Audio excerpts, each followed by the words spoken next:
Crónicas de Espanto. Bienvenidos a la casa del terror, al refugio del miedo, del dolor, de la curiosidad, de la angustia, combinada con morbo, pero sobre todo interesados en el desenlace de nuestros protagonistas.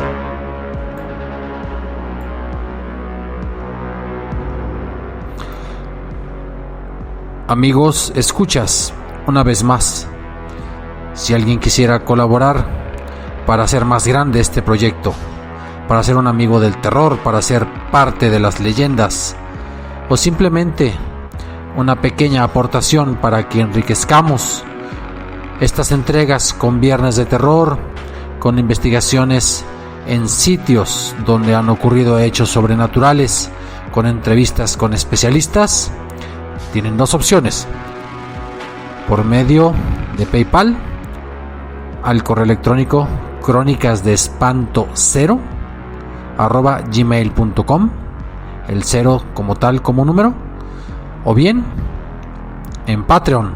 En la página está el proyecto Crónicas de Espanto y las formas en que pueden aportar. Agradecemos de antemano su comprensión y cualquier colaboración. Ahora sí, toca leyenda de Michoacán, de un estado que combina riqueza de los pueblos originarios, que combina también riqueza del virreinato y unas imaginaciones completamente vívidas. Campo fértil para este tipo de historias. Veamos entonces la historia del Padre Marocho y la Mano Negra.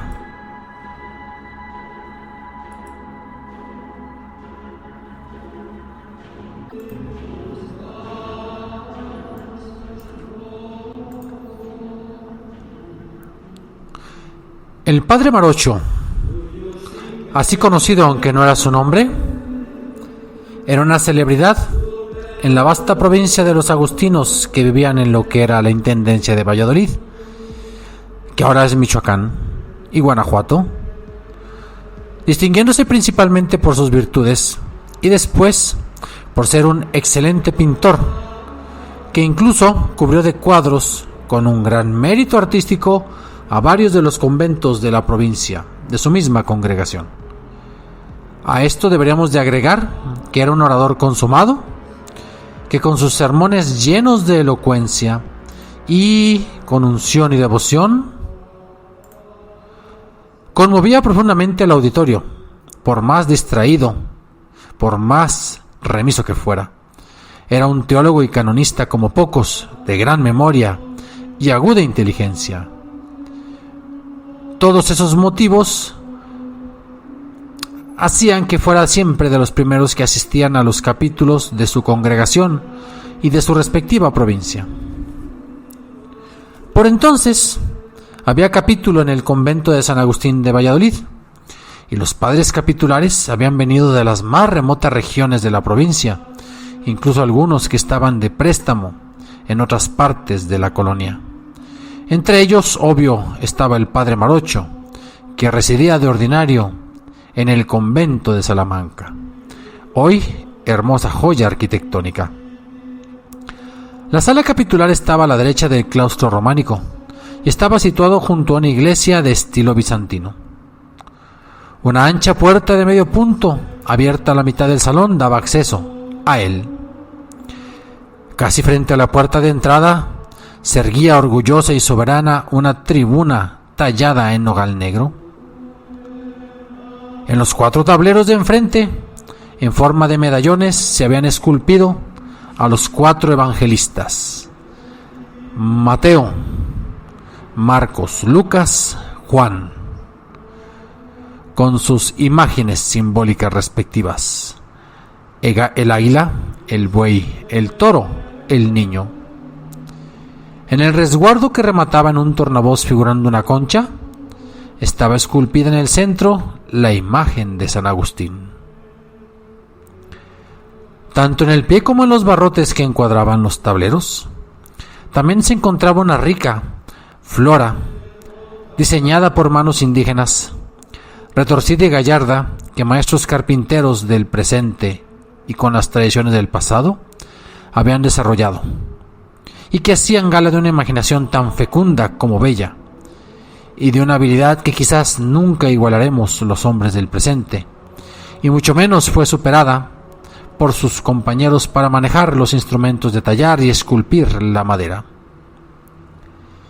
En armonía con la cátedra o tribuna, y a lo largo de los muros, en las dos galerías, tanto la alta como la baja, estaba desarrollada una doble sillería de asientos que incluso podían girar y eran grabados en nogal negro.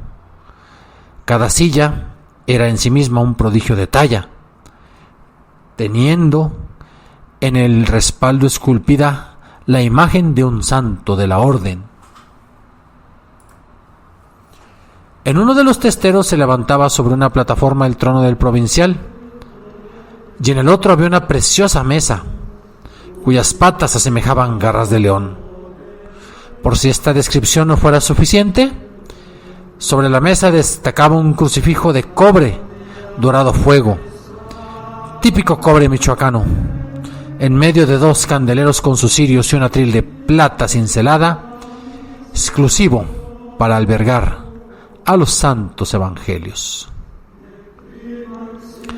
De la bóveda de este cañón, en lo alto, pendían 3 arañas de cobre dorado, cuajadas de ceras que iluminaban el salón con su luz tenue pero a la vez dorada, y sobre los muros colocados a iguales distancias había colgados retratos de personajes prominentes, todos ellos religiosos de la provincia de Michoacán, los cuales hay que mencionar: el apóstol de Tierra Caliente, Fray Diego Basalenque, también de Fray Alonso de la Veracruz, sentado en su cátedra, dando clase a varios discípulos, entre ellos al inteligente y aprovechado joven don Antonio Huitziméngari de Mendoza, hijo del último emperador de Michoacán, el famoso Calzóncin.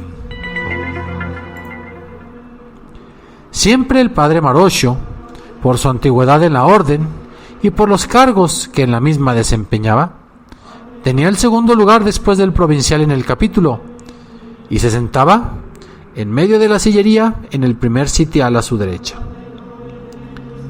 No había discusión en que no tomara parte, ya suministrando datos históricos, ya recordando cánones, citando autoridades filosóficas y teológicas, incluso discurriendo de modo que sus palabras eran escuchadas con verdadera sumisión, y que sus sentencias para muchos eran decisivas. Lograba influir grandemente en los resultados del capítulo por su sabiduría, por su erudición, puesto que solo se reunían para decidir cuestiones de capital importancia para la provincia y para la orden de los agustinos. Por tanto, a pesar de que en lo general el padre Marocho tenía una vasta erudición, sin embargo, mientras duraba el capítulo, estudiaba en su celda en su biblioteca del convento hasta las altas horas de la noche. La biblioteca próxima a la sala capitular y en comunicación con ella era también un gran salón abovedado, circuido de una estantería de un cedro oloroso que contenía, a decir de los que lo testimoniaron, cerca de 10,000 volúmenes sobre todos los amos del saber humano, aparte de que nunca habían ponderados manuscritos relativos a las misiones, pero también datos históricos escritos en pergaminos sobre la historia de Michoacán. En el centro había grandes mesas de roble, sobre las cuales también había atriles y recados de escribir, tinteros de Talavera de Puebla y plumas de ave, para el desempeño de tan importante misión entre los intelectuales de la congregación. Ahí estaba una noche el padre Marocho. El silencio más profundo reinaba en aquel recinto, donde el hombre del presente entabla pláticas con sus antepasados. en donde el genio se comunica con el Espíritu Santo, donde se borra la noción del tiempo, porque la sabiduría penetra en las puras regiones del espíritu, donde la materia pasa a ser algo plenamente desechable, donde definitivamente para las almas doctas y santas las pasiones callan y se doblegan ante la razón, su reina y señora.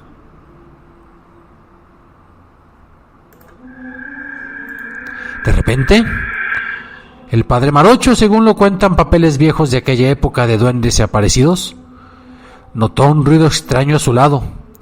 Vuelve el rostro y ve una mano negra cuyo brazo se perdía en las tinieblas. Tomando entre sus dedos la llama de la vela, la apagó, quedando humeante la pavera. Esto, que a cualquier otra persona hubiera asustado y hubiera provocado que saliera corriendo de la biblioteca, simplemente le causó una pequeña perturbación al fraile Marocho, y en presencia de ánimo le dijo al diablillo: «Encienda usted la vela, caballero». En aquel momento se oyó el golpe del eslabón sobre el pedernal para encender la yesca. Ardió la pajuela, exhalando el penetrante olor del azufre, y se vio de nuevo que la mano negra encendía la vela de grasa de ballena. Y continuó el padre Marocho diciendo al pequeño diablillo: «Ahora, para evitar travesuras peores, con una mano me tiene usted en alto la vela para seguir leyendo, y con la otra me hace sombra a guisa de velador, a fin de que no me lastime la luz». Así pasó, y era de admirar aquella estampa. El sabio, de cabeza encanecida por los años, los estudios y las vigilias, inclinado sobre su infolio de pergamino, pero a su mano dos manos negras, cuyos brazos eran invisibles, la primera deteniendo la vela de cera, de grasa, de ballena adicionada, y la otra velando la flama. La luz apacible se reflejaba sobre el busto del padre Marocho y le dibujaba un ambiente con este claroscuro intenso de los cuadros de los más renombrados artistas de la época. Vino la madrugada con sus alegrías, aunque tenues, pero llegaban hasta aquel retiro los cantos de las aves que saludaban a la rosada aurora desde las ramas de los fresnos del cementerio. Por los ojos de buey de la biblioteca comenzaban a penetrar, dudosa pero tranquilamente, los primeros rayos del sol. Se colaba el amanecer a ese hostal de santidad. Entonces, como ya no era necesaria la luz de la vela, exclamó el padre Marocho: «Pues bueno, apague usted la vela y retírese. Si necesito de nuevo sus servicios, yo le llamaré». Entre tanto que el padre bostezaba, restregándose los ojos, se oyó un ruido sordo de alas que hendían el aire frío y húmedo de aquel día. No tardó en concluir el capítulo, quedando arregladas todas las cuestiones que hubo para convocarlo. Con todo, el padre Marocho se quedó en el convento a descansar por algunos días más. Vivía en una celda que termina en un ambulatorio que va de oriente a poniente, iluminado en el centro por una cúpula con su linternilla. La celda era la última del poniente a mano izquierda, con su ventana para la huerta del convento. Desde allí, como en un observatorio, contemplaba aquel sacerdote, aquel iluminado, un espléndido panorama. Las desigualdades en las azoteas, en lo alto de las casas de aquel barrio, la loma de Santa María y el cerro azul de las Ánimas, sirviendo de fondo de paisaje. Ahora, colonias de la capital. Como en estos días pasaba el sol por el paralelo de Valladolid, Al ponerse su disco rojo antes de ocultarse, tras las montañas se asomaban en aquel cañón ese mismo astro rey, que teñía de rojo los suelos, los muros, las bóvedas, los marcos de las puertas de las celdas, las imágenes de piedra colocadas en sus hornacinas, produciendo unos tonos nacarinos y unas transparencias admirables. Y cuentan los monjes que ahí convivieron después del capítulo, que alguna vez se asomaron por la noche a la biblioteca, que caminaban un poco con miedo y que veían al padre Marocho absorbido por sus pensamientos y su trabajo, y siempre acompañado de dos manos negras que, lejos de amenazarlo, le apoyaban en tan ingente labor. El padre Marocho quiso pintar aquellos juegos de luz, aquellos muros envejecidos, y entonces se sentaba frente a su caballete con la paleta en la mano izquierda y su pincel en la derecha. Curiosamente, cuando menos acordaba, aquella mano negra le presentaba los colores y los pinceles que necesitaba para manchar su tela. Aquí sí, que recibía una manita. Una noche, víspera de su partida del convento, e ir el padre Marocho a recogerse, su última dormidita, vio en cierto lugar de la celda la misma mano negra que apuntaba fijamente hacia una dirección. Él no hizo caso porque no tenía ni podía tener hambre de lo que indicara aquella mano. Cerró sus ojos y se durmió. Después de muchísimos años, un pobre, habitando la misma celda, y quizás de un modo casual, o quizás sabiendo la leyenda del padre Marocho y de la mano negra, habiendo leído los papeles viejos o habiendo escuchado de otras fuentes, porque seguramente había sido novicio de la Orden de San Agustín, dicen que se encontró un tesoro en la misma dirección en que se cuenta que la mano apuntaba ese día.